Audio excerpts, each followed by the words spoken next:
नमस्कार प्रेक्षकांनो, आवाज मराठी या चॅनलवर तुमचं स्वागत।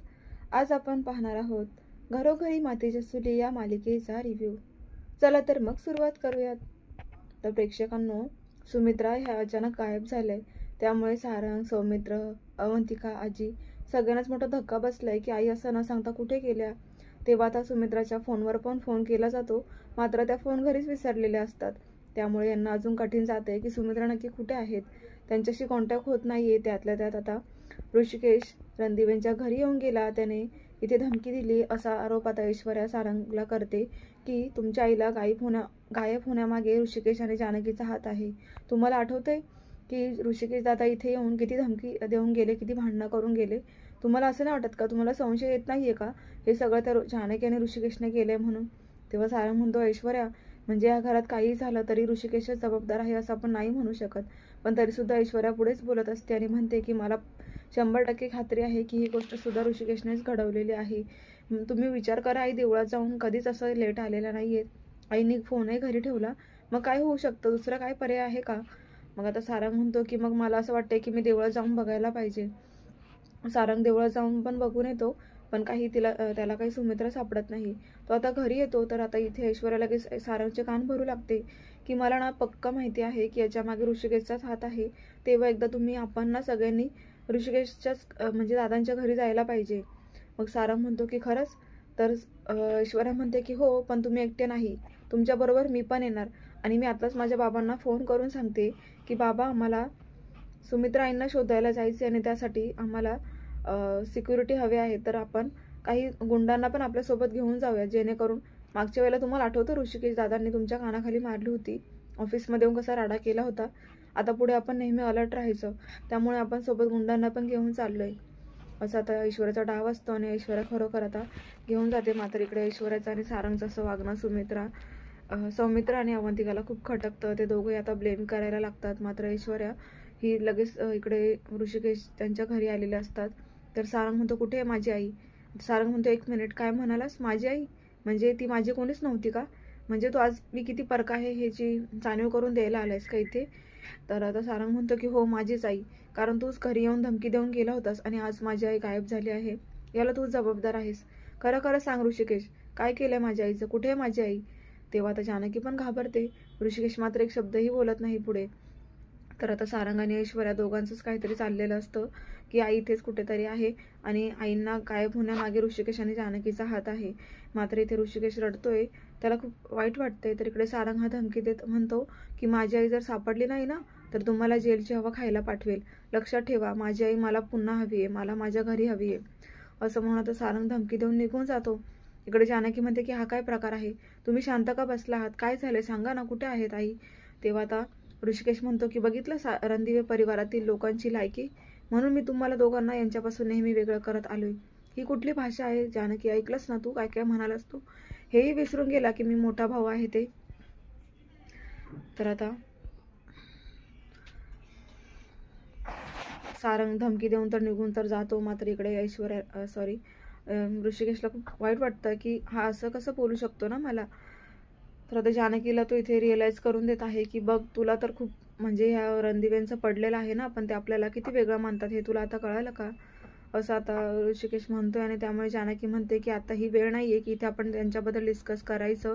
ही वेळ तर आईंना शोधण्याची आहे। तुम्हाला माहिती आहे ना, आईंना बीपीचा त्रास आहे। मग आपल्याला काही हालचाल करायला नको का? तुम्हाला यायचं असेल तर या किंवा नका येऊ, पण मी काय म्हणते, मी आईंना आज शोधणारच, कारण आईंची काय अवस्था झाली असेल, कुठे असतील आई?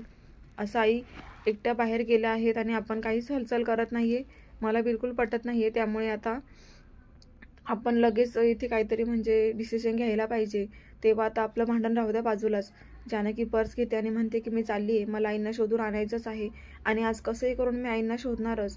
तेव्हा तुम्ही इथेच थांबा, तुम्ही काही माझ्याबरोबर येऊ नका, कारण ओवी एकटी पडेल असं म्हणून जानकी निघून जाते। आता इकडे ऐश्वर्या ही लगेच आता अवंतिका बरोबर भांडायला लागते आणि म्हणते की तुला खूप पुळका होता ना त्यांचा, बघितलंस ना, याच्या हे करण्यामागे त्या ऋषिकेश आणि जानकीचाच हात आहे। तेव्हा अवंतिकाला काही ते बोललेलं सहन होत नाही। अवंतिका म्हणते की ऐश्वर्या, तू आतापर्यंत आहे ना फक्त प्रत्येकाच्या मनामध्ये विष कालवण्याचा प्रयत्न करत आलेली आहे आणि आता तू सारंग भाऊजींच्या मनात पण जे काही विष कालवलंय ना, त्याचे परिणाम तुला भोगावेच लागतील। तू आताच जाणीव करून दिली ना की तुला सगळ्या गोष्टी माहिती आहे, तू आत्ताच म्हणालीस की ओवीच्या शाळेमध्ये आई गेल्या होत्या आणि तिकडे त्या आयुष्याचे धडे शिकायला गेल्या आहेत असं तू म्हणालीस ना. म्हणजे आता हे सगळं तूच घडवून आणत आहेस ना. आणि एक लक्षात ठेव, तू जर ह्या गोष्टी मागे तुझा जर हात असेल ना तर मात्र आम्ही तुला सोडणार नाही, असं अवंतिका धमकी देत असते ऐश्वर्याला. तर आता ऐश्वर्या म्हणते की माझा हात नाही याच्या मागे, मला काय करायचे, मला माहिती नाही आई कुठे आहे ते, मी तर फक्त अंदाज लावते, बघूयात पुढे काय कोण आहे ते कळेलच ना, असं उडोउडीची उत्तरं देत असते. तेवढंच आता सारंग येतो आणि इकडे ऐश्वर्या आणि अवंतिकाचं भांडण चालू असतं आणि त्याच वेळेला सौमित्र सुद्धा आलेला असतो. आणि मग त्या दोघींचेही भांडणं पाहून सौमित्र म्हणतो की गप्प बसा जरा. आणि ऐश्वर्याला तो म्हणतो की काय ग, कशाला माझ्या बायकोला काय म्हणालीस तू, काय वाटेल ते बोलत असतेस, सगळ्यांचा अपमान करत असतेस, जरा शांत बसत जा. तेव्हा ऐश्वर्या म्हणते की मला गप्प करण्यापेक्षा तुमच्या LLBला गप्प करा, तिचं तोंड जरा जास्त चालतं, मला माहीत आहे ते LLB आहे पण घरात नाही चालणार असा अधिकार. आता अवंतिका म्हणते की मग काय करणार काय आहेस तू. तेव्हा ऐश्वर्या म्हणते की बघेल काय करायचं ते, तुझी हिंमत आहे का मला काय करण्याची. तेव्हा अवंतिका म्हणते की हो, तुझा एक हात ऑलरेडी मी मोडला होता, आता दुसरा हात घेऊ का. तेव्हा सारंग म्हणतो की सौमित्र तुझ्या बायकोला आवर, ही बोलायची पद्धत नाही आहे. मग आता सौमित्र म्हणतो की अरे पण तुझ्या बायकोची लायकी तीच आहे ना, तुझीच बायको कुरापत काढत असते आणि मग बोलल्यावर तुलाही खूप राग येतो ना. आता ह्या चौघांमध्ये भांडणं व्हायला लागतात. तर आता ऐश्वर्याला म्हणजे इथे प्रत्येकाच्या मनामध्ये विष कालवून तर द्यायचा प्रयत्न तिचा असतो, पण अवंतिका आणि सौमित्र काही त्यांचं ऐकत नाही. इकडे सौमित्राची हालत खूपच खराब व्हायला लागते. सुमित्रा ह्या खरोखर आता ओरडून ओरडून त्यांचा घसा बसून जातो आणि मेन म्हणजे त्यांना तिथे पाण्याचं एक घूटसुद्धा मिळत नाही. एक बॉटल असते त्यातही पाणी नसतं आणि त्यामुळेच आता त्या पूर्ण घामाघूम होतात. त्यात आता लाईट अचानक ऑन ऑफ व्हायला लागते आणि ते एकदम घाबरून म्हणतात की आता ही लाईट अशी का होत आहे बंद चालू, काय होतंय इथे, अजून घाबरतात आणि आता एकदम त्यांना चक्कर येते आणि त्या बेशुद्ध पडतात. त्याच वेळेला जानकी आता सुमित्राला शोधत शोधत ओवीच्या शाळेमध्ये आलेली असते जानकी. आणि मग आता ती जोरात जोरात आवाज देऊ लागते की आई तुम्ही कुठे आहात. आता सुमित्राला आवाज देत देत जानकी बरोबर त्या लायब्ररीच्या बाहेर आलेली असते, पण नेमकं प्रत्येक रूमला लॉक असल्यामुळे जानकी खूप कन्फ्यूज होते की आता आईंना शोधणं खूप कठीण आहे, मी कसं शोधू आईंना, इथे तर प्रत्येक रूमला लॉक आहे असं जानकी म्हणते.